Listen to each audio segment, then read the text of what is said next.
The day they got the keys, Maya cried in the driveway before she even walked inside. Alex still has the video. 22 seconds, shaky, both of them laughing too hard to hold the phone steady. Her exact words, right at the end, are "We actually did it." 11 months later, she'll say a different for words in that same driveway, quieter, to nobody but herself. Nobody at the closing table warns you about that gap. Think about the biggest financial yes you've ever said, the one that felt like relief instead of risk. Now imagine 3 years passing before you find out which one it actually was. Alex and Maya bought their first home at 29 and 28, a 3-bedroom starter house on a quiet street with a maple tree already growing out front, $281,000, the absolute top of what a lender would approve them for. They'd looked at 11 houses over 8 months, lost 2 bidding wars, and started to wonder if it would ever actually happen to people like them. Friends congratulated them. Maya's mother cried harder than Maya had in the driveway. The listing photos got more likes than their wedding announcement. For a while, it felt like the ending of the story instead of the beginning of a different one. Here's the number nobody mentioned at the closing table, the one that should be part of every home buying conversation and almost never is. Across the country, homeowners' insurance premiums climbed roughly a quarter between 2021 and 2024 alone, and in some states, closer to half. Property tax bills have risen even further behind the scenes, up more than a quarter nationally over the same stretch, quietly tracking the same rising home values that made everyone so excited on closing day.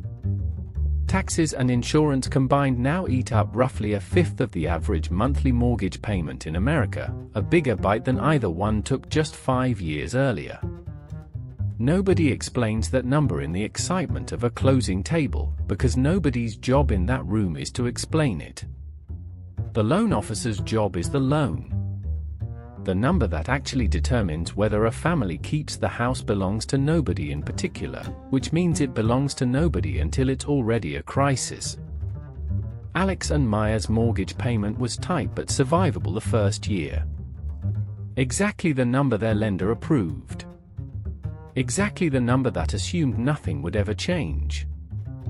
Ask yourself honestly, when you signed your last big financial commitment, did anyone ever show you what it looked like 3 years later, after the numbers underneath it moved without asking permission first? Year 2, the county reassessed the neighborhood. Property values had climbed faster than anyone expected, which felt like good news for about 4 minutes, until the new tax bill arrived $400 higher, annually, than the number baked into their original mortgage math. Alex called the county assessor's office, half hoping there'd been a mistake somewhere. There hadn't been.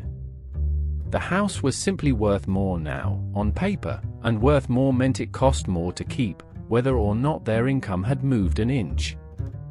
Year 2, same season, their insurance renewal letter arrived. $600 more a year, no claims filed, no changes to the house at all, just the same national wave lifting nearly every policy in the country at once, insurers recalculating risk across entire regions rather than individual homes. 2 letters. Same mailbox. Same month. $1,000 a year, gone before either of them made a single new decision of their own.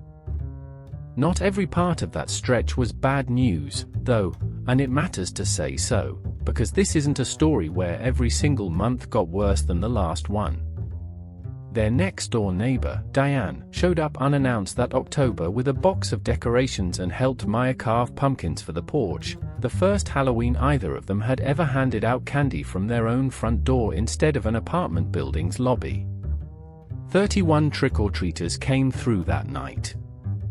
Maya counted. For one whole evening, stretched budget or not, the house did exactly what they'd bought it to do. It felt like theirs, completely, without a single asterisk attached to the feeling. Then the water heater failed in March, no warning, just a flooded laundry room on a Tuesday morning before work. $1,100, due immediately, the kind of bill a renter simply calls a landlord about and a homeowner simply owns, standing ankle-deep in the exact water that used to be someone else's emergency. By year 3, Alex and Maya were paying roughly $300 more a month than the number that had once felt tight but survivable. Nothing reckless had happened. No renovations, no new car, no lifestyle upgrade. The exact same house had simply gotten more expensive to keep, 3 separate ways, all at once, none of them anyone's fault, all of them landing on the same 2 people. Then Alex's company did a round of layoffs in June, and his name was on the list. He found out on a Thursday morning, a 15-minute video call, a laptop closing on 8 years of work before 10 a.m.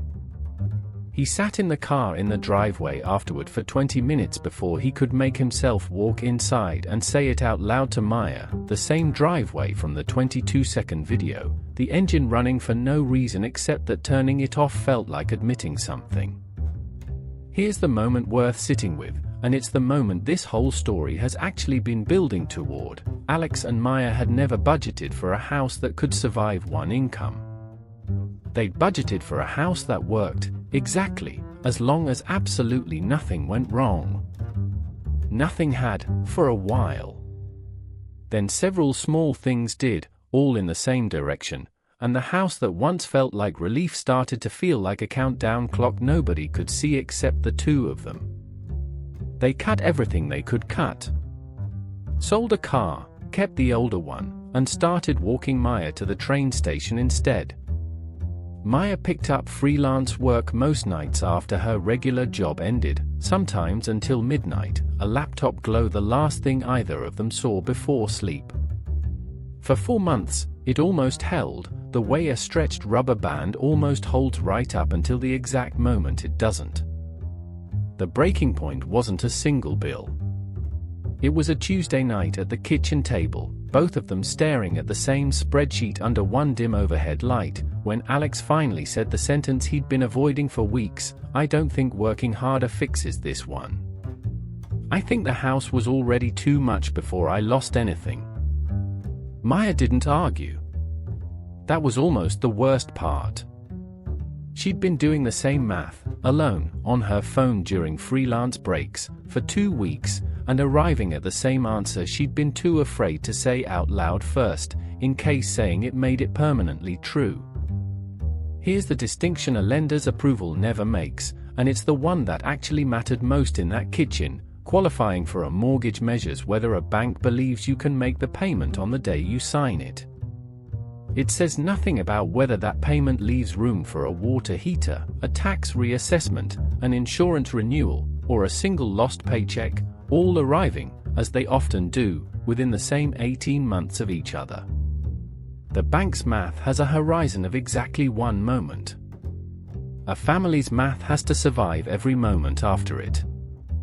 They listed the house 4 months later. Not a foreclosure. Not a disaster. A decision, made deliberately, at that same kitchen table, before the situation could make it for them, instead on worse terms and a shorter timeline. It sold in 11 days, for $11,000 more than they'd paid. On paper, technically, they made money. Standing in the driveway signing the final paperwork, watching a moving truck they weren't driving pull away with someone else's furniture already inside it, neither of them felt like they had. Maya said the 4 words that day, the one she'd first said quietly to herself 11 months earlier, standing in that same spot. Not "we actually did it." We should have waited. Not for a bigger house. For a smaller gap between what they could qualify for and what they could actually survive a genuinely bad year inside. They rent now, a 2-bedroom, 11 minutes from the old house, close enough that they drive past it sometimes without meaning to. So what actually protects a family from becoming exactly this story, 3 years into a mortgage that felt completely reasonable on day 1? It starts with never treating the maximum approval number as the actual budget. A bank calculates what it's willing to risk on you. It was never calculating what leaves you room to breathe.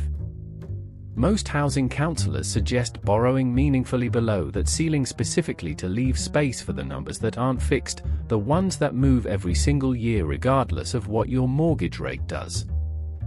It continues with stress testing the payment before signing anything, not after. Ask what the monthly number looks like if property taxes climb 15% at the next reassessment.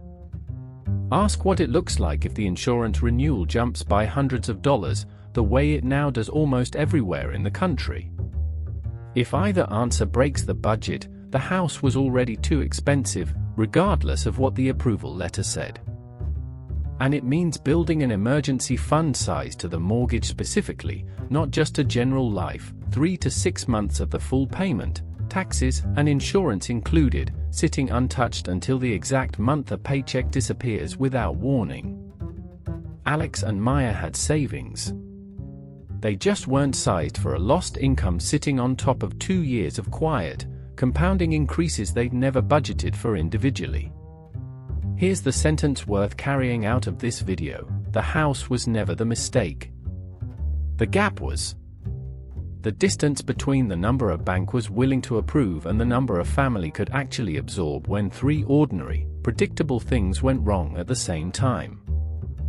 Alex still has that 22-second video.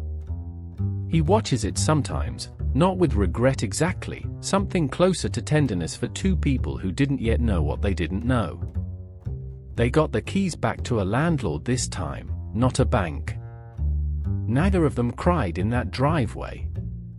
They're saving again, differently now, aiming for a mortgage payment size to survive a genuinely bad year, not just a good one, with insurance and tax increases already built into the math from day one instead of arriving, letter by letter, as a surprise.